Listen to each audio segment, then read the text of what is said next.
Herr Heiko, Sie machten im Alter von 8 Jahren eine besondere Erfahrung, als Sie von einem tiefen Sturz in einem Steinbruch bewahrt wurden.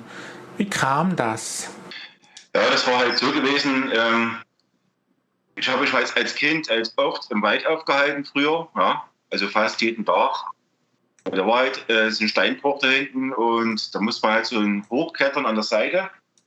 Und da stand ich eben dann oben auf dem Steinbruch, da war ich schon öfters, ja, weil man da einen schönen Ausblick hat. Und dann ist da nie was passiert. Und eines Tages war es halt so, war ich eben alleine dort oben auf dem Steinbruch. Manchmal war ich schon mit Freunden dort, aber da war ich eben alleine an dem Tag. Das war so gegen Mittag gewesen. Und ich schaute dann in die Ferne halt, ja, habe die vielen Bäume gesehen, die Natur bewundert. Und dann habe ich nach unten, habe ich mich zu weit an den Rand gewagt, ja, den Steinbruchrand, da ging es ungefähr 30 Meter runter. Und mir ist dann schwindelig geworden, habe das Gleichgewicht verloren. Ja. Und dann mit einmal verspürte ich einen Stoß hier vorne auf die Brust. Ja. Also das war schon, also mein Gleichgewicht war schon weg. Also wenn der Stoß nicht gekommen wäre, wäre ich runtergefallen. Ja, in die Tiefe gefallen. Ja, und dann bin ich dann durch den heftigen Stoß, bin ich dann zurück in den Wald hinein, in so ein Gestrüpp, so einen Blaubeerstrauch rein und musste mir erst mal wieder zu mir kommen, musste habe mich erst mal umgeguckt, umgesehen, was war denn das jetzt? Ne? Ich wusste ja, ich habe ja mein Leben abgeschlossen gehabt, schon in dem Moment, wo halt das Gleichgewicht weg war am Rand und musste mich erst mal wieder sammeln. Ne? Und ja, wo ich dann wieder zu mir gekommen bin, das hat nicht lang gedauert, vielleicht so 30 Sekunden ungefähr. Ne? Und dann habe ich halt vor mir, also ich habe das halt für mich so wahrgenommen, Engel gesehen. Ja? Ja, von Engeln hat man früher ja auch schon gehört in der Kindheitszeit, ne? Oder auch schon von Schutzengeln.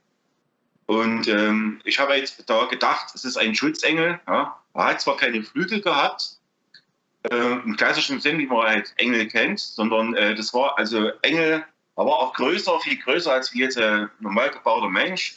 Ungefähr 5 Meter habe ich ihn wahrgenommen. Das habe ich noch so in meiner Erinnerung, also schon riesig. Und er war auch ein weiblicher Schutzengel. Ja? Und mit langen Haaren, war leicht durchsichtig und weiß aber, ne? Weiß, durchsichtig und mit so Bändern habe ich sie gesehen, ne? Wie so Bänder, so wie die im Wind geweht sind. Ja, auch die Haare haben so leicht geweht. Und da hat er mich dann halt böse angeguckt. Oder ne, der weibliche Schutzengel hat mich auch böse angeguckt. Und da habe ich erst einmal gedacht, okay, ja, also aber mich erst die Erscheinung bewundert, weil sowas sieht man nicht alle Tage, ja. Danach habe ich nie wieder einen Schutzengel gesehen, auch davor nie. Also, ne, bin ja jetzt schon in einem gewissen Alter, aber schon viel erlebt. Aber das ist einmalig, die Geschichte, die ich da erlebt habe. Ja. Dieser Schutzengel, haben Sie diesen deutlich gesehen? Das Gesicht, die Kleider, die Haare? War alles weiß, durchsichtig. Es war nicht farbig. Und die Bänder waren in den Kleidern befestigt oder in den Haaren? Die hat so wie so ein Kleid angehabt, also wie so ein langes Kleid. Also man kann es schlecht beschreiben, also wie so ein langes Kleid. Ja. Mhm. Und da waren halt so überall Bänder dran. Und die Haare waren offen, an den Haaren war nichts. Da waren halt nur lange Haare.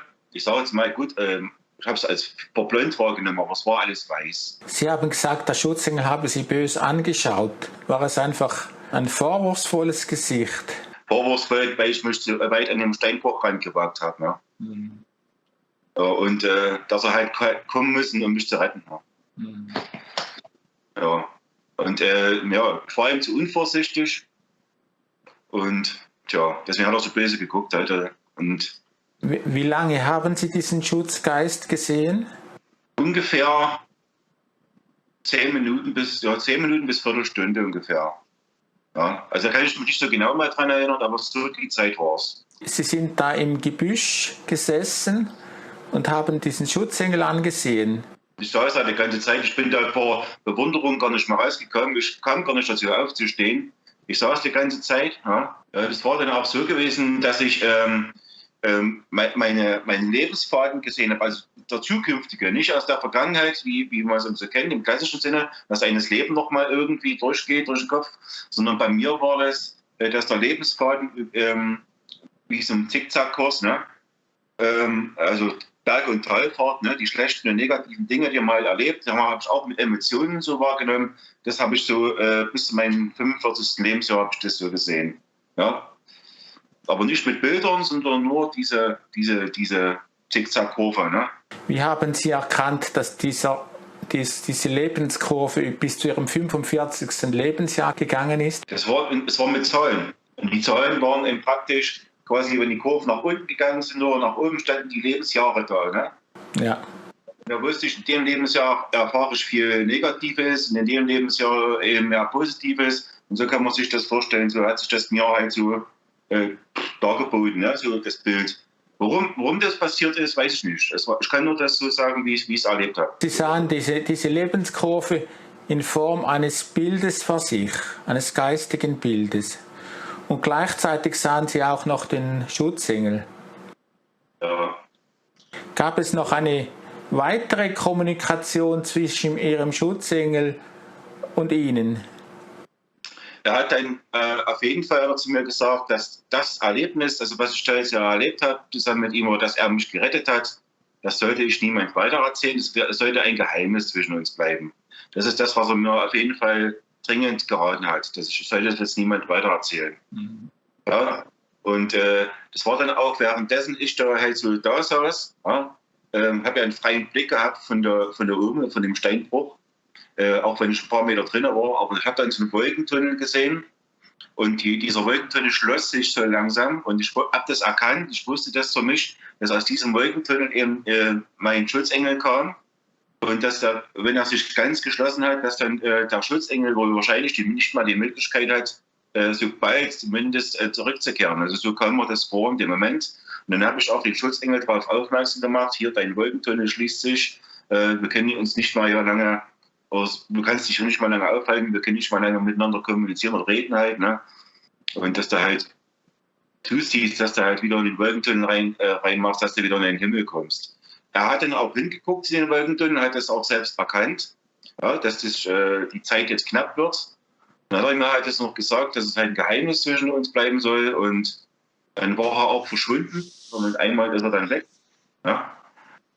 Ja, habe dann auch gesehen, wie sich der Wolkentunnel dann auch geschlossen hat und wie es dann halt mit der Geschichte war, also war es dann vorbei. Mhm. Ja. Und dann habe ich erst einmal ein Stück lang drüber nachdenken müssen, was überhaupt da jetzt passiert ist. Ja. Mhm. Und ich war ja auch voller Lebensenergie. Das kam ja alles noch mit dazu. Diese Lebens- und Liebesenergie, die da auf mich einfloss, das war auch unglaublich. Das ist unfassbar. Ich kann mich da kaum ausdrücken, wie hoch diese Liebesenergie war, ja, auch in dem Moment.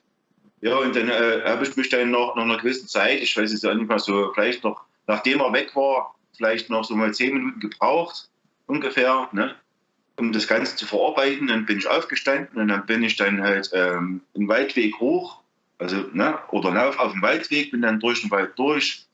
Ist mir das auch die ganze Zeit natürlich durch den Kopf gegangen und ist durch den Kopf gegangen, dass ich halt dass es ein Geheimnis bleiben soll. Und das ist eben, für mich war das schwierig, das für mich als Geheimnis zu behalten, ja, weil es dann keine kleine Sache war. Ich habe es dann auch für mich als Geheimnis behalten, erstmal für eine Zeit lang. Ich habe es dann aber auch sogar vergessen gehabt. Wo kam mir das dann wieder, als Erinnerung, kam mir das wieder hoch. 14 Tage später ungefähr, nachdem das passiert ist, kam mir das wieder hoch. Ach, da war doch mal was. Und dann kam das alles wieder hoch. Und das volle Erlebnis wieder hoch und dann habe ich mir gedacht, das muss ich jemandem erzählen. Ja? Ich kann das nicht für mich behalten.